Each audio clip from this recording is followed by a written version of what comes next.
십자가 십자가 내가 처음 볼 때에 나의 마음의 큰 고통 사라져 오늘 믿고서 내 눈 밝았네 참 내 기쁨 영원하도다. 우리 십자가 십자가 십자가 내가 처음 볼 때에 나의 마음의 큰 고통 사라져 오늘 믿고서 내 눈 밝았네 참 내 기쁨 영원하도다.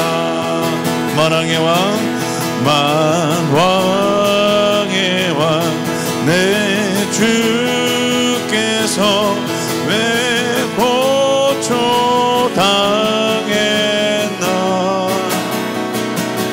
이 벌레 같은 날 위해 그 보혈 흘렸네.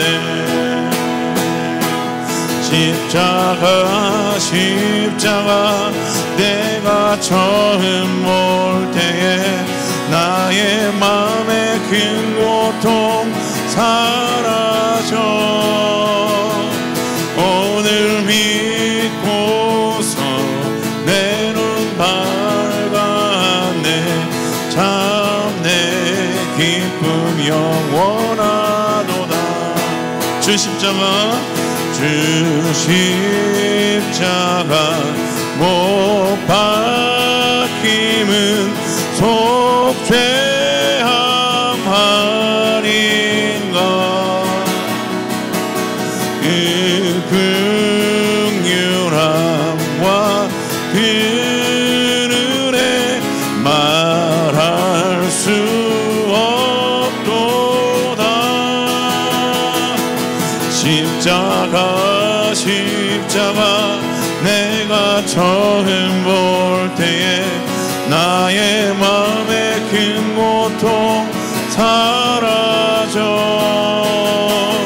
오늘 믿고서 내 눈 밝았네 참 내 기쁨 영원하도다. 늘어도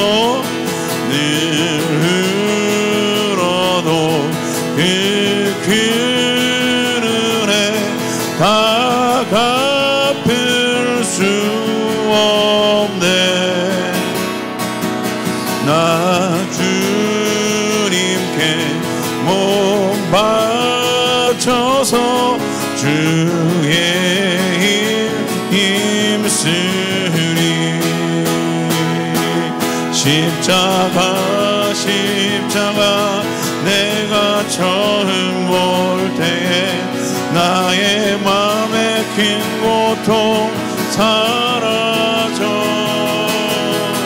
오늘 믿고서 내 눈 밝았네 참 내 기쁨 영원한. 우리 십자가 십자가 십자가 십자가 내가 처음 볼 때에 나의 마음의 큰 고통 사라져 오늘 믿고서 내 눈 밝았네 참 내 기쁨 영원하도다. 십자가 십자가 내가 처음 볼 때에 나의 마음의 큰 고통 사라져 오늘 믿고서 내 눈 밝았네 참 내 기쁨 영원하도다.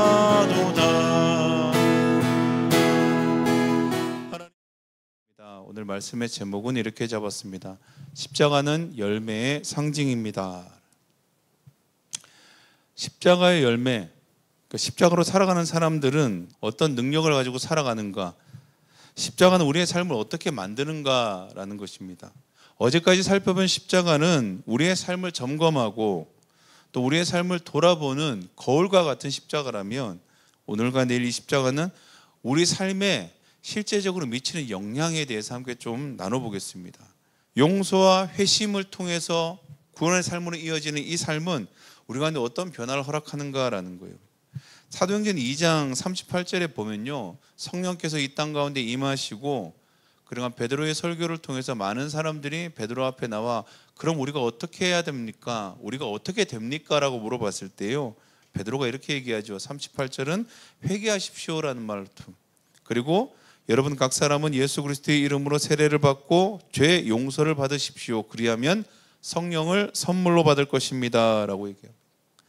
우리가 어제 살펴봤는 것처럼 그 십자가는 회심의 상징이요, 용서의 상징이에요. 이 회심, 회개와 용서를 통해서 우리 가운데는 성령이 선물로 온다고 얘기했어요. 성령을 선물로 받는 사람들, 즉 성령의 귀한 성품들이 삶 가운데 열매 맺는 사람들이라는 거예요. 우리가 잘 아는 대로 성령의 열매라고 얘기하면 9가지를 우리가 성경이 말하고 있습니다. 이렇게 설명이 됩니다. 갈라디아서 5장 22절 23절이 성령의 열매에 대해서 이야기하고 있지요. 사랑과 기쁨과 화평과 인내와 친절과 선함과 신실함과 온유와 절제, 이렇게 얘기하고 있어요. 그러니까 이렇게 설명되다 보니까 사람들은 이 9가지의 성품이에요. 열매가 각각 독립된 성품이라고 생각해요. 그래서 누군가에게는 온유함이 있고 또 누군가에게는 절제가 있고, 그래서 나는 몇 가지를 가지고 있는가라고 돌아보며 이 성령의 열매에 대해서 스스로 가지고 있는 열매를 체크하기도 합니다. 근데 9가지로 나눠지는 그 열매 성품이라는 것이 아니고요, 성령님을 선물로, 성령님과 동행하는 사람들은 모든 성품, 이 9가지의 성품이요, 상황과 환경에 따라 다양한 모습으로 나타나는 것을 얘기해요. 즉 9가지의 모든 성품, 열매가 함께 존재하는 거예요. 이런 사람이 성령과 동행하는 사람이라는 거예요. 그래서 이 9가지의 성품을 함께 가지고 있는 사람, 이것을 한마디로 얘기한다면요, 이거예요. 하나님의 아들을 믿는 믿음, 즉 예수님을 믿는 믿음을 가진 사람이라고 얘기할 수 있습니다. 이 믿음은요, 오늘 성경을 봤을 때 실제적으로 어떻게 나타나는지를 우리가 더 자세히 살펴볼 수 있습니다. 오늘 본문은요, 바울과 실라가 억울한 누명을 쓰고요, 매를 맞고 손발이 묶인 채 감옥에 갇혀 있는 장면입니다. 이런 상황에서 바울과 실라, 그들은 그 밤에 어떻게 했는가? 하나님께 기도하며 하나님을 노래했다고 성경이 말합니다. 사도행전 16장 25절이 이렇게 얘기하고 있죠. 한밤쯤 되어서 바울과 실라가 기도하면서 하나님을 찬양하는 노래를 부르고 있는데 죄수들이 듣고 있었다, 이렇게 얘기해요. 손발은 묶여 있어요. 온몸은 뭔가 상처투성이며 마음은 어떻습니까? 그 억울함으로 가득 차 있는 그 밤이에요. 그리고 내일이 어떻게 될지 모르는 그 두려운 밤에 바울과 실라는 무엇을 했다는 거예요? 기도와 찬양을 드렸다는 거예요. 그런데 잠시 후에 큰 지진이 일어나고 감옥의 문이 모두 열려버렸어요. 그리고 죄수들의 손과 발을 묶인 것들이 다 풀어지는, 어쩌면 놀라운 일들이 일어나기 시작했습니다. 이 일이 일어나자 잠들어 있던 간수들이 깨어나서 이 상황을 살펴보니까 감옥의 문이 열려 있고 그 안에 죄수들이 없는 거예요.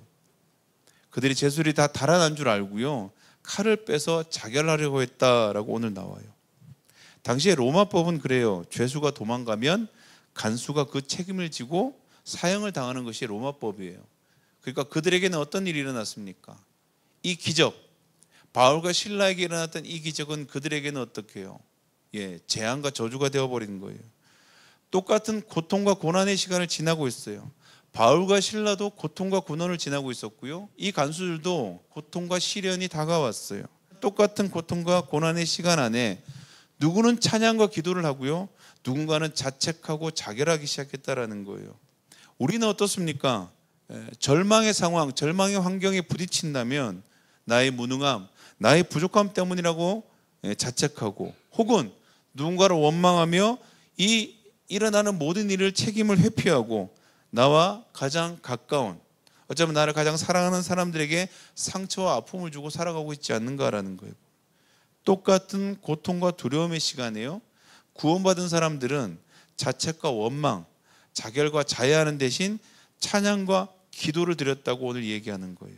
이유가 무엇일까라는 거예요. 십자가를 통한 그 믿음, 하나님의 아들이죠. 예수 그리스도를 믿는 그 믿음이요, 그들의 시선을 어디로 돌립니까? 하나님께로 돌린다라는 거예요. 그래서 성령의 열매지요. 그들의 삶에는 뭐가 일어납니까? 삶이 요동치는 가운데서도 기쁨과 화평이라는 것이 그들의 마음 가운데 자리 잡고 있다라는 거예요. 그리고 어떻게 해요? 감옥의 문이 열리고 손발에 묶인 것이 풀어졌을 때 충분히 도망갈 수 있는 상황이에요. 그런데도 그 자리에 남아 있어요. 왜 그렇습니까? 그들이 도망가기 시작한다면 그들 대신해서 죽어야 할 간수들이 있기 때문이에요. 그래서 그들은 어떻게 해요? 인내와 신실함, 하나님을 믿는 믿음이죠. 이 일을 통해서 하나님께서 행하실 일들을 믿고 그 자리를 지키고 앉아 있었어요. 그리고 자결하려는 간수들을 향해서 뭐라 그럽니까? 그대는 스스로 몸을 해치지 마십시오. 우리가 그대로 있소라고 얘기하는 거예요. 그 바울과 실라의 친절함과 선함이 그 간수들의 생명을 구하고 있는 거예요. 간수들이 그들에게 묻습니다. 두 분 사도님, 어떻게 해야 내가 구원을 얻을 수 있겠습니까? 그들이 말하는 구원, 우리가 말하는 영혼 구원이 아니고요, 그들이 이제 죽게 되었잖아요. 어떻게 이 상황을 해결할 수 있겠습니까? 당신들처럼 그 고통과 고난 가운데 그 평안했던 것처럼 우리는 지금 평안하지 못합니다. 우리는 지금 이 상황을 해결해야 합니다. 우리가 이 상황을 어떻게, 죽음이 아닌 다른 방법으로 어떻게 해결할 수 있겠습니까? 라고 그 사도들에게 나와서 무릎을 꿇고 그들이 요청했다라는 거예요. 그때 그 요청의 대답이 어떻습니까? 바울과 실라가 이렇게 얘기합니다. 주 예수를 믿어라. 그러면 너와 너의 집이 구원을 얻을 것이다. 이렇게 얘기합니다. 주 예수를 믿어라. 그러면 나와 같이 될 것이라고 바울과 실라가 얘기하는 거예요.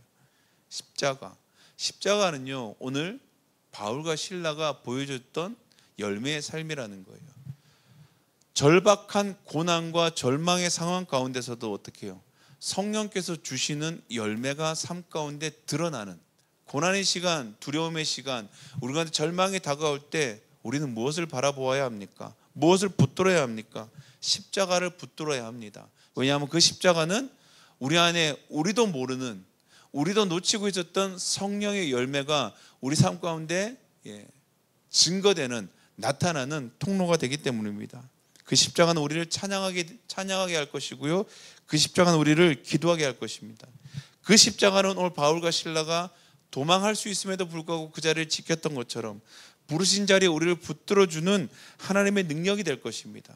어느 순간마다 나를 자책하고 상대를 원망하며 스스로 혹은 타인에게 상처를 내는 일들을 멈추게 할 것이라고 말합니다. 오늘 이 시간 우리가 마주해야 할 삶들이 있습니다. 삶의 모든 순간순간마다 우리가 놓치는 것들이 있습니다. 그것이 뭐냐 하면, 이제 십자가의 회심과 용서를 통과한 사람들에게는요, 성령께서 함께 하셔서 열매 맺는 삶을 하신다라는 거예요.